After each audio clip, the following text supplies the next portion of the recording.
Ngayong araw nga mga pangga ay gagawa tayo ng hawakan sa ating lupa na hagdanan. At dahil maganda ang panahon ngayon, excited tayo pumunta sa ating farm. Pero bago tayo bumiyahe, kuha muna tayo ng rambutan dito mga pangga. O, tignan nyo naman, napakarami ng bunga. Kung hindi lang talaga tayo busy sa farm natin ngayon mga pangga, nako, siguradong ubos talaga to lahat. Parang kami nga lang dalawa ni Inday Jenny yung kumukuha dito araw-araw mga pangga. Hindi ko nga alam mga pangga kung bakit hindi ako nasasawa dito. Prutas sa farm, prutas dito kila Inday Jenny, prutas sa city, prutas din kahit saan kami magpunta basta may nagbebenta. After na nga namin nanguha ng rambutan mga pangga, bumiyahe na kaagad kami. Pagkarating nga namin dito sa hardware mga pangga, inutusan ko muna si Inday Jenny na mamili ng mga gamit na kailanganin namin sa DIY sa farm namin. At dahil hindi ako komportable na si Inday Jenny lang yung umalis para bumili, sumunod ako kaagad para samahan siyang bumili. Hindi ko nga akalain na may nakakilala sa amin dito ni Inday Jenny. At napapicture pa talaga sila sa amin. Hi nga pala sa inyo mga pangga. Meron nga din palang humingi ng sticker sa atin dito at napapicture sa labas mga pangga. Kaya kayo mga pangga, kapag nakita nyo kami kahit saan, huwag kayong mahiya mag-approach amin o humingi ng sticker. Kami lang naman to. Habang bumabiyahe na nga kami mga pangga, nakita namin yung pinsan ko dito sa may highway. Pinadala ko kasi sa kanya si Bebe Red mga pangga para may magagamit tayo sa farm na motor. Sa mga hindi pala nakakaalam, si Bebe Red pala yung kauna-unahan nating motor na hindi pa tayo nag-vlog. Pagdating nga natin sa farm mga pangga, diretso na kagad tayo sa gagawin nating DIY. Pinatalim na pala ng pinsan ko yung itak mga pangga para magagamit natin sa pagkuha ng bamboo. Habang ako naman dito, inaayos ko na yung mga gamit na kailanganin natin sa DIY natin. At dahil ready na ang lahat, bumaba na kagad kami para maayos na namin yung hawakan sa ating hagdanan. Dito yung banda mga pangga, o tignan nyo naman kung gaano kapababa yung daanan. Buti na lang talaga naisipan natin na gawan ng hagdanan. At dahil may hagdanan na tayo, mas better talaga na may hawakan tayo. Naghanap na nga kagad kami ng kawayan na pwede namin putulin para magagamit namin sa hawakan. Buti na lang talaga mga pangga, meron kami nakita ng kawayan na putol dito. Kaya yan na lang yung gagamitin namin mga pangga, imbis na magputol pa ng another bamboo. After na nga nating naipon yung mga bamboo mga pangga, sinukatan na natin kaagad para maputol isa-isa. 100 inches nga pala yung kailangan natin putulin mga pangga. Tapos 16 kapiraso. Tinry ko na din pala mga pangga kung tama yung haba para sa hawakan dito sa ating hagdanan. Sa nakikita ko mga pangga, goods naman na. Tulong-tulungan na nga pala kami dito mga pangga. Habang yung pinsan ko, siya nagpuputol sa mga kahoy, ako naman, inaasikaso ko yung pangbutas sa ating kawayan. Tinry ko nga muna sa isang kawayan mga pangga kung mag-work. So ayun, nag-work naman mga pangga. Tapos tinignan ko kaagad yung butas kung tama lang ba. So ayun, tama naman mga pangga. Kada kawayan nga mga pangga, kailangan pala dalawa yung butas. Kasi dyan natin ilalagay at itatali yung lubid. Every time na may makat pala yung pinsan natin mga pangga, hinihina-hina na din nating butasan. Hindi lang din pala pagbubutas yung ginawa natin sa kawayan mga pangga. Tinatanggal din natin yung mga maliliit niyang sanga. After matanggal yung mga sanga-sanga mga pangga, binubutasan kaagad. Habang binubutasan niya natin yung mga kawayan mga pangga, biglang nag-weak yung battery sa ating drill. Paano na lang kaya namin bubutasan to ngayon? At dahil hindi tayo makapagpatuloy sa pagbubutas mga pangga, umakyat na muna tayo para maghanap ng alternative na pwede pang butas. Pag-check ko nga sa mga gamit natin sa pag-DIY mga pangga, meron akong nakita dito na pwede pang butas. Nakalimutan ko nga kung anong pangalan nito, basta ito na yun, pang butas mga pangga. Bumaba na kagad ako para magpatuloy sa pagbutas sa bamboo. Tinry ko nga sa pagbutas mga pangga pero medyo delikado. Kasi nga parang nagbabounce siya mga pangga at posible talaga na mabibiyak yung kawayan. Tinry na nga din ng pinsan natin mga pangga kaso ito nangyari. Nabiyak siya mga pangga so hindi talaga siya pwedeng gamitin pang butas. Pina-charge na lang muna natin yung drill natin mga pangga. Habang nag-aantay mga pangga, hinahinay na kami magbutas sa lupa para sa paglagyan sa ating bamboo. Nilaliman niya namin yung pagbutas sa lupa mga pangga para hindi basta-basta matanggal yung bamboo. Tinry na nga namin ilagay yung isang bamboo mga pangga para ma-check namin kung okay na ba yung lalim sa ating lupa. Nilagyan na din natin ng kahoy yung paligid ng bamboo mga pangga para matibay siya. So goods naman yung unang nilagay natin na kawayan mga pangga kaya nagpatuloy kami sa pagbutas sa lupa. Yung pinsan ko nga yung unang nagbabara mga pangga tapos ako na lang yung susunod para tanggalin yung mga lupa. After nating butasan yung isang side sa ating hagdanan mga pangga, sinukat muna natin yung binili nating lubid kung kasya ba sa dalawang side. Sunod-sunod na pala natin nilagay yung kawayan na may butas mga pangga. Habang nag-aantay pa tayo dun sa pangbutas natin sa kawayan, binutasan na din pala natin yung lupa sa kabilang side mga pangga. Pagkatapos natin butasan yung lupa mga pangga, nasimula na naman tayo sa pagkat ng mga bamboo. Another 8 pieces na naman yung kailangan natin ikat mga pangga. After ikat mga pangga, tatanggalin na naman yung sanga-sanga. Medyo nakakapagod nga yung mga pag-DIY natin dito sa farm natin, pero sige lang, masasanay din tayo. Worth it naman yung mga pagod na yun after sa pag-DIY natin. After na nga natin makat yung mga kawayan mga pangga, tamang-tama, na-charge yung drill natin. Mabubutasan na natin isa-isa yung kawayan. Habang binubutasan natin yung kawayan mga pangga, sila naman, nilalagay na nila isa-isa yung kawayan. Bato na nga yun nilalagay nila na pantabon sa ilalim sa kawayan mga pangga para mas matibay daw. Hala, sige, kung saan makakabuti, doon tayo. After na nga namin nalagyan ng lubid yung kabilang side mga pangga, sa kabila na naman kami. Buti na lang talaga mga pangga, dumating sila Inday Jenny para tulungan tayo. Mas mabuti talaga mga pangga no kapag madami yung natutulungan kasi mas mapabilis yung trabaho. Bago nga namin namin nilagay yung lubid mga pangga, nilinisan ko muna yung hagdanan natin. Kahit minuto tayo magwalis dito mga pangga, mabilis talagang dumami yung dahon kasi madaming puno. After ko na magwalis mga pangga, tumulong na kagad ako sa kanila para magkabit ng lubid. Medyo nakakahinga na nga ako ngayon ng mabuti mga pangga kasi madami na kami nagtutulungan sa paggawa dito. Ay, tapos na yung ano niya, oh.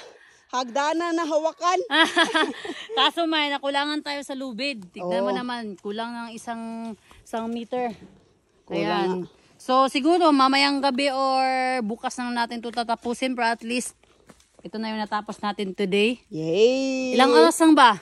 Mga 3 hours. Oo, Ganon din natapos. yung paggawa natin dito sa hagdanan natin. So ayan. Isa lang talaga, May. Pag marami yung magagawa, magtutulungan, mabilis matapos. Kailangan talaga teamwork para mabilis yung mga trabaho natin. Para hindi lang isa yung pagod ba, lahat pagod. Lahat pagod. Para talagang mahulog sa bangin, no? Kasi nilagyan natin ng ganito. Pero parang design lang talaga itong mga pangga. Hindi siya yung tipo na hawakan talaga. Na ano, siguro soon, pag mga matatanda na tayo, tapos dito pa tayo sa farm natin, siguro kailangan natin na Tibayan. humawak dito. Pero siguro naman na sobrang tibay naman ito, hindi naman siya. Sige nga, testingin mo nga. Hawak ka daw. At least, di ba? O, di ba? DIY. Hagdanan na may hawakan. Yay! Oh, yay! At least meron na naman tayo nagawa today. O, di ba? Hindi natin inaasahan na kaya pala natin gumawa ng ganito, di ba? Sana nga, kayo mga pangga, kung may naisip kayo or may nalaman kayo mga pwede natin i-DIY dito sa farm natin, i-comment nyo para may idea naman kami, di ba? Hindi naman lahat naisip namin. So, syempre, at least andyan kayo para magbigay ng ano, ng idea sa amin. So, sana nga nagustuhan niyo itong ginawa natin today at saka itong hagdanan natin kahapon.